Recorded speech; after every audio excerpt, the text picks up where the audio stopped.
Welcome to Unnecessary Roughness. I'm your host for Fantasy Alarm, Ray Flowers. Let's talk some sleepers for Week 10. Let's start with the number of 4.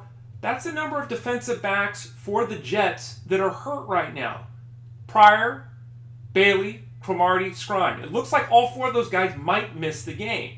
So, you look at the numbers this season. They're holding quarterbacks to 56.5% completion rate, very good. They've intercepted 10 passes, very good. They have allowed 14 touchdowns, which is a lot higher than some people think. But the bottom line is the numbers this defense has posted, not really reflective of the unit we're going to see on the field this week, which means T.Taylor. I know, I'm not a T.Taylor fan. He had that great game last week despite not throwing the football.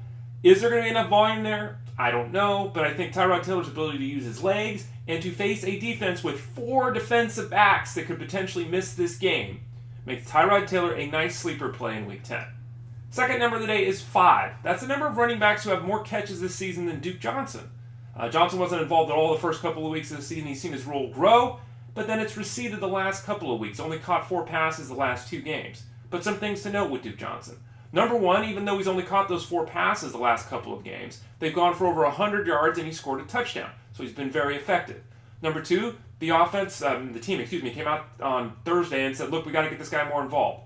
They've been saying that, but let's hope they actually do it because they really haven't at times, but they need to get him more involved. Third, Josh McCown is likely to return. That helps Duke Johnson. Despite catching that touchdown from Johnny Manziel, he is better off in a bigger part of this offense with Josh McCown under center. And then finally, Brian Hartline is dealing with a concussion. Andrew Hawkins is dealing with a concussion. Dwayne Bowe is a nobody. Travis Benjamin hasn't produced in a month.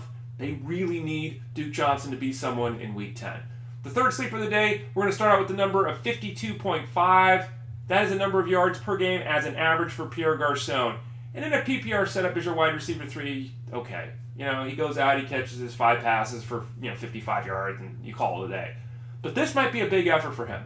He hasn't reached 75 yards in a game this season. He will do that in Week 10 against the Saints. The Saints are really bad defensively. They are very bad against the pass. They've allowed 14 touchdowns to the wide receiver position as well. That's the most in football, so Garcon might even get into the end zone. I'd be very surprised if at the end of Week 10, P.Garcon doesn't have his best game of the season, and those will be some nice numbers for you if you play him in your lineup. Don't forget to visit us at fantasyalarm.com. Free rankings. They're up. Week 10 rankings. Quarterbacks, running backs, wide receivers, tight ends, kicker, defense, all that stuff. fantasyalarm.com. I'm Ray Flowers for Necessary Roughness.